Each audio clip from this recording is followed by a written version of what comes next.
अस्सलाम वालेकुम। मैं Zuhaib Hasan, instructor civil, government college of technology Sargodha. आज का हमारा टॉपिक है design and drawing of RCC column. तो सबसे पहले हम बात कर लेते हैं कि किसी भी आरसीसी स्ट्रक्चर को डिज़ाइन करने से क्या मुराद है। तो बेसिकली जो आरसीसी स्ट्रक्चर का डिज़ाइन है ये हमें दो तरह की इंफॉर्मेशन प्रोवाइड करता है। नंबर वन है क्रॉस सेक्शनल डायमेंशंस और नंबर टू है रीइंफोर्समेंट डिटेल। आज हम आरसीसी कॉलम का डिज़ाइन सीखेंगे। ये आरसीसी कॉलम का आइसोमेट्रिक व्यू है जिसके अंदर रीइंफोर्समेंट की डिटेल जो है वो ज़ाहिर की गई है। ये जो रेड लाइंस हैं ये हमें ज़ाहिर कर रही हैं कि जो मेन बार हमने कॉलम में इस्तेमाल करनी है, जो लोड के अगेंस्ट रेजिस्टेंस शो करती हैं, उनको हम लॉन्गिट्यूडनल स्टील या लॉन्गिट्यूडनल बार्स कहते हैं। इसके अलावा ये जो रिंग नज़र आ रहे हैं ब्लू और ब्लैक कलर में, ये टाइज़ हैं। ये कॉलम की लॉन्गिट्यूडनल बार को जो है वो फिक्स करने के लिए, एक जगह पे रखने के लिए, बाइंड करके रखने के लिए जो है वो इस्तेमाल की जाती हैं। ये आरसीसी कॉलम का जो है वो क्रॉस सेक्शन है। तो जो कॉलम का डिज़ाइन होगा वो हमें ये बताएगा कि आपने कॉलम का जो क्रॉस सेक्शन है उसका साइज़ कितना रखना है।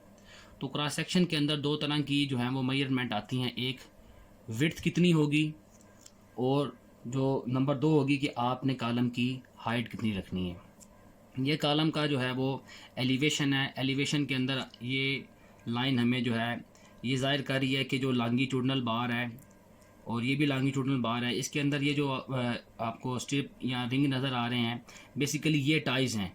तो डिज़ाइन हमें ये बताएगा कि आपने ये जो लॉन्गिट्यूडनल बार हैं ये कितनी तादाद में बतानी है, इस्तेमाल करनी है, इनका डाया क्या होगा और इन टाइज़ का आपने सेंटर टू सेंटर फासला कितना रखना है, जिसको आप पिच या स्पेसिंग ऑफ टाइज़ कहते हैं। कॉलम से क्या मुराद है? A vertically compression member which transfer the self and upcoming weight to the underneath foundation safely. Column से मुराद एक ऐसा अमूदी कंप्रेशन मेंबर है जो अपने वज़न को और अपने ऊपर आने वाले वज़न को महफूज तरीके से बुनियाद के ऊपर मुंतकिल करता है। Classification of column. कॉलम को हम तीन तरह से हम कॉलम को कैटेगराइज करते हैं या तीन तरह से इसको हम क्लासीफाई करते हैं। नंबर वन है अकॉर्डिंग टू शेप। जो कॉलम की शेप है वो डिपेंड करती है on the shape of form work. आप जैसा फार्म वर्क इस्तेमाल करेंगे कॉलम की शेप वैसी ही जो है वो आपको मिलेगी। नॉर्मली जो है वो दो तरह की कॉलम की शेप जो इस्तेमाल की जाती हैं या दो तरह के कॉलम जो है वो देखने में मिलते हैं। एक है रेक्टेंगुलर शेप और नंबर दो है सर्कुलर शेप। इसके अलावा अगर आप ये चाहते हैं कि कॉलम जो है वो पेंटागोनल, हेक्सागोनल, ऑक्टागोनल इस शेप का भी आप बना लें एस्थेटिक लुक के लिए या डिज़ाइन की रिक्वायरमेंट है, तो आप उसके लिए वैसा ही फार्म वर्क इस्तेमाल करेंगे। नंबर टू है क्लासिफिकेशन कॉलम की अकॉर्डिंग टू लोड। लोड के लिहाज से कॉलम की दो अक़साम हैं, एक्सियली लोडेड कॉलम और इसेंट्रिकली लोडेड कॉलम। अगर किसी कॉलम की सेंटर लाइन पे लोड अमल करेगा, कॉलम के मरकज़ के ऊपर लोड अमल करेगा, तो ऐसे कॉलम को आप एक्सियली लोडेड कॉलम या कंसंट्रेटेड लोडेड कॉलम कहेंगे। और अगर किसी कॉलम की सेंटर लाइन से हट के लोड कॉलम पर अमल दरामद करेगा या अप्लाई होगा, तो ऐसे कॉलम को आप इसेंट्रिकली लोडेड कॉलम कहेंगे। तो कोशिश की जाती है कि कॉलम को जो है एक्सियली लोडेड बनाया जाए कि कॉलम की सेंटर लाइन पे लोड अमल करे। अगर सेंटर लाइन से हट के लोड अमल करेगा तो उस कॉलम में बेंडिंग या बकलिंग के चांसेस ज़्यादा होंगे। नंबर थ्री है classification according to design length. Length के लिहाज से कॉलम जो है वो दो तरह के बनाए जाते हैं। नंबर वन है शॉर्ट कॉलम और नंबर टू है long column.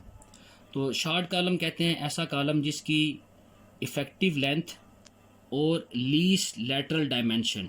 Least lateral dimension से मुराद है क्रॉस सेक्शन की कम अज़ कम पैमाइश। फॉर एग्ज़ाम्पल ये कॉलम का क्रॉस सेक्शन है तो इसमें ये जो हॉरिजॉन्टल डायमेंशन होगी ये ब्रेथ होगी और ये वर्टिकल हाइट होगी। तो अगर ब्रेथ कम है हाइट से तो इस क्रॉस सेक्शन की जो लीस्ट लेटर डायमेंशन होगी वो ब्रेथ होगी। तो अगर कॉलम की लंबाई और क्रॉस सेक्शन की कम अज़ कम पैमाइश की निस्बत 15 से कम हो या 15 के बराबर हो, ऐसे कॉलम को आप शॉर्ट कॉलम कहेंगे। शॉर्ट कॉलम से मुराद ऐसा कॉलम है जिसकी लंबाई और क्रॉस सेक्शन की जो मिनिमम डायमेंशन है, लीस्ट लेटर डायमेंशन है, इन दोनों की रेशो जो है वो लेस देन और इक्वल टू 15 हो, तो ऐसे कॉलम को आप शॉर्ट कॉलम कहेंगे। शॉर्ट कॉलम में क्या होता है कि इसका फेलियर इस तरीके से होगा कि अगर आप इस पर एक्सेसिव लोड अप्लाई करेंगे, कॉलम की जो सर्टेन लिमिट है या स्ट्रेंथ से ज़्यादा लोड अप्लाई करेंगे, तो कॉलम में क्रशिंग वाक़या होगी, कॉलम का मटेरियल टूट जाएगा। नंबर 2 जो है वो लॉन्ग कॉलम है। लॉन्ग कॉलम को